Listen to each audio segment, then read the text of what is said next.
ট্রেনের মধ্যে যুগ ও বৃদ্ধির কথোপকথন চলছিল। যুগ বৃদ্ধকে প্রশ্ন করে, যক্ষিণী এখনও পুরুষদের স্বীকার করে কিনা। তার উত্তরে বৃদ্ধ বলে, না বাবা, যক্ষিণী পুরুষদের স্বীকার করে না। যুগ ভ্রু কুঁচকে বলল, তাহলে কি যক্ষিণী চলে গিয়েছে? বৃদ্ধ যুগের কাছে গিয়ে বলে, না বাবা, যক্ষিণী যায়নি, শুধু শান্ত হয়ে গিয়েছে। যুগ অবাক হয়ে প্রশ্ন করে, শান্ত হয়ে গেছে মানে? বৃদ্ধ বলল, আজ থেকে 13 বছর আগে ওই গ্রেভিয়ার্ড কোঠিতে এক লেখক বসবাস করত। ওই লেখককেই যক্ষিণী শেষ স্বীকার করেছিল।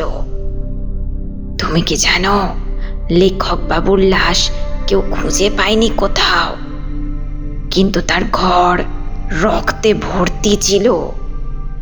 সেখানে চারপাশে দেওয়ালে খালি রক্ত আর রক্ত। এমন কোনো জায়গা ছিল না যেখানে কোনো রক্ত লেগেছিল না। বৃদ্ধের কথা শুনে যুগ একটুও ভয় পায়নি, তবে তার মন খারাপ হয়ে যায়। হঠাৎ করেই তার চোখ দিয়ে জল গড়িয়ে পড়ে। বৃদ্ধ যুগের কাঁধ স্পর্শ করে বলল, কি হলো বাবা? লেখক বাবুর কথা শুনে তোমার চোখ দিয়ে জল পড়ছে কেন? যুগ বুকে পাথর চাপা দিয়ে বলল, কারণ আপনি যে লেখকবাবুর কথা বলছেন, তিনি আসলে আমার বাবা ছিলেন। কি? তার মানে তুমি ওই লেখক বাবুর ছেলে?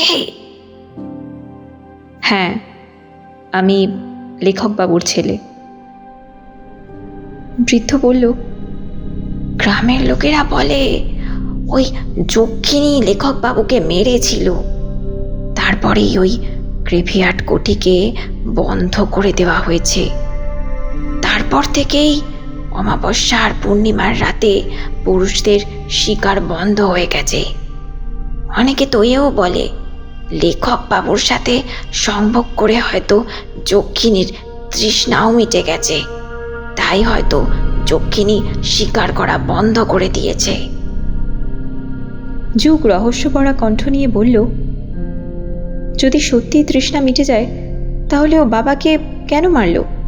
আর আপনি যে বললেন যক্ষিণী পুরুষদের শিকার করার পর তাদের শরীর থেকে রক্ত চুষে নেয়, তাহলে আমার বাবার রক্ত চারপাশে কেন ছড়িয়েছিল, আর যক্ষিণী কেন আমার বাবার রক্ত খেল না? বৃদ্ধ বলল, আমি তো তা জানি না বাবা।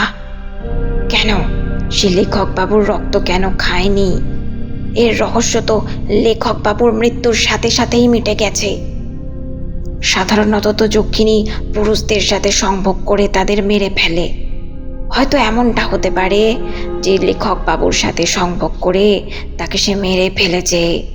তবে অনেকে তো বলে লেখক বাবু নাকি যক্ষিণীর উপরে কোনো বই লিখছিল, হতে পারে তার জন্যই লেখককে সে মেরে ফেলেছে।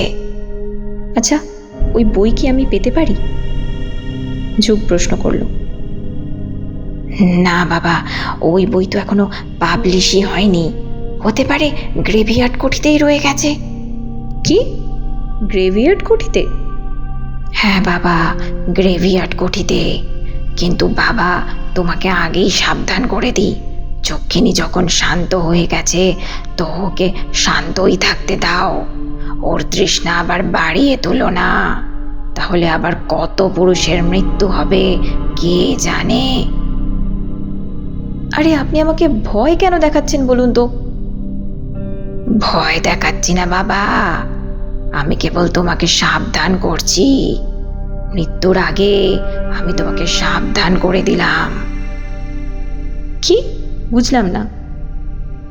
তোমাদের শহরবাসীদের এই একটা সমস্যা, তোমরা কিছুতেই বিশ্বাস করতে চাও না, সব কিছুতেই ওই মানে খোঁজার চেষ্টা করো। যাই হোক, আপনি অনেক কিছু জানেন গ্রেভিয়ার্ড কোঠিকে নিয়ে, এত কিছু জানলেন কি করে? কেন জানবো না বাবা, আমার যে তার সাথে পুরনো সম্পর্ক। যুগ অবাক হয়ে প্রশ্ন করে, মানে পুরনো সম্পর্ক মানে? কি সম্পর্ক আপনার গ্রেভিয়ার্ড কোঠির সাথে? বৃদ্ধ বড় বড় চোখ করে বলে, মেদিনী পাতাল। যুগ অবাক হয়ে প্রশ্ন করে, মেদিনী পাতাল মানে? বৃদ্ধ বলল, মানে মেদিনী পাতাল স্টেশন চলে এসেছে, চলো তাড়াতাড়ি নেমে পড়ো। ট্রেন মেদিনী পাতাল স্টেশনে দাঁড়িয়ে পড়ে। বৃদ্ধ ও যুগ নিজের নিজের জিনিসপত্র গুছিয়ে নিয়ে ট্রেন থেকে নেমে পড়ে। স্টেশন খুব বেশি বড় নয়, সেখানে কোনো লোক ছিল না। চারপাশে খুঁটখুঁটে অন্ধকার, কয়েকটা লাইট জ্বলছিল শুধু। স্টেশন দেখে মনে হবে বেশ পুরনো। ট্রেন স্টেশন থেকে সবেমাত্র বেরিয়েছে। যুগের চোখ বৃদ্ধের হাতে থাকা থলির উপর গিয়ে পড়ল। সেখানে সে দেখে থলির মধ্যে রয়েছে অনেকগুলো পদ্মফুল। যুগ চিন্তায় পড়ে যায়, এই বুড়ো এতগুলো পদ্মফুল নিয়ে করবে কি? বৃদ্ধ ট্রেন থেকে নামা মাত্রই চলতে শুরু করে, যেন মনে হচ্ছিল বৃদ্ধের কোথাও যাওয়ার তাড়া রয়েছে। কিন্তু যুগের মনে পদ্মফুলের বিষয়টি ঠিক হজম করতে পারছিল না। তাই সে বৃদ্ধকে প্রশ্ন করেই ফেলে, আচ্ছা দাদু, আপনি এত পদ্মফুল নিয়ে কি করবেন? বৃদ্ধ হাসি মুখ নিয়ে বলে, তোমার চোখ তাহলে চলেই গেল এখানে। হ্যাঁ, আমার কিন্তু প্রশ্ন এটা ছিল না। বলুন না, আপনি এতগুলো ফুল নিয়ে কি করবেন? আরে পুজো আসছে তো, তাই এই ফুল। কি পুজো? কেন, পূর্ণিমার পুজো। পূর্ণিমার পুজো মানে? তুমি এসব বুঝবে না বাবা, তুমি গ্রামে নতুন এসো না, তাই এখন এত কিচ্ছু বুঝতে পারবে না। ধীরে ধীরে সব কিছু জানতে পারবে, বুঝলে? যুগ অদ্ভুতভাবে বৃদ্ধের দিকে তাকিয়ে থাকে, কারণ সে কিছুই বুঝতে পারছিল না। ঠিক সেই সময়ে যুগের জোর বাথরুম পেয়ে যায়। যুগের চোখ মুখের ভাব দেখে বৃদ্ধ প্রশ্ন করে, কি হলো বাবা, তুমি ঠিক আছো তো? হ্যাঁ হ্যাঁ, আমি ঠিক আছি। আচ্ছা বলছি যে এখানে কোথাও ওয়াশরুম আছে? বৃদ্ধ মাথা চুলকোতে চুলকোতে বলে,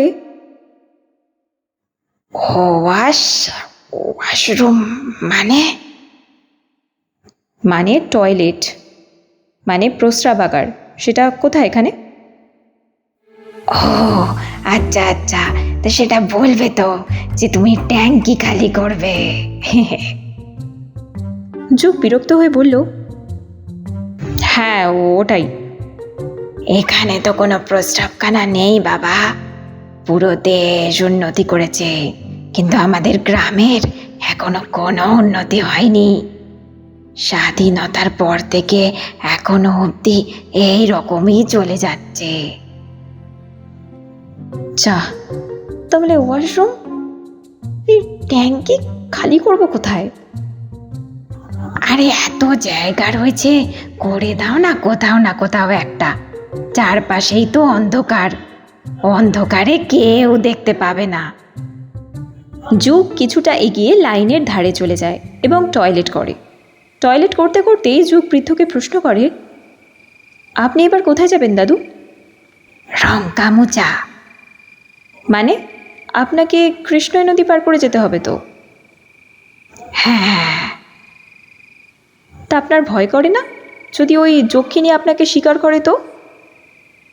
আরে তোমাকে বললাম না, যক্ষিণী এখন শান্ত হয়ে গেছে, এখন আর কাউকে শিকার টিকার করে না। আর এমনিতেও আজ তো পূর্ণিমা বা অমাবস্যা তো নয়। আপনি রঙ্কামুছার কোথায় থাকেন? রঙ্কামুচার কাছে কৃষ্ণই নদীর পাশে যে ঘাট রয়েছে না, ওখানেই থাকি। যুগ কিছুটা চিন্তামগ্ন হয়ে প্রশ্ন করে, এটা ওই ঘাটটাই না যেখানে যক্ষিণী থাকতো? বাবা বলতো যক্ষিণী কৃষ্ণই নদীর দুপারেই ঘুরে বেড়াতো। কোনো উত্তর এলো না। যুগ আবারও প্রশ্ন করে, কিছু বলুন দাদু, চুপ করে গেলেন কেন? বৃদ্ধের কোনো প্রশ্নের উত্তর এলোই না। যুগ ভাবতে থাকে বৃদ্ধ উত্তর কেন দিচ্ছে না। যুগ প্যান্টের চেন আটকে পিছন ফিরে তাকালো। পিছন ফেরা মাত্রই যুগের রোম খাড়া হয়ে যায়। কি ছিল যুগের পেছনে? আর ওই বৃদ্ধই বা কে ছিলেন? এরপরে রোমাঞ্চকর ঘটনা জানতে আমাদের চ্যানেলটিকে অবশ্যই সাবস্ক্রাইব করে পাশে থাকুন। কমেন্ট বক্সে অবশ্যই লিখে জানাবেন যক্ষিণীর পর্বগুলো আপনাদের কেমন লাগছে। যক্ষিণীর পর্বগুলো আপনাদের ভালো লাগলে লাইক এবং শেয়ার অবশ্যই করে দিন।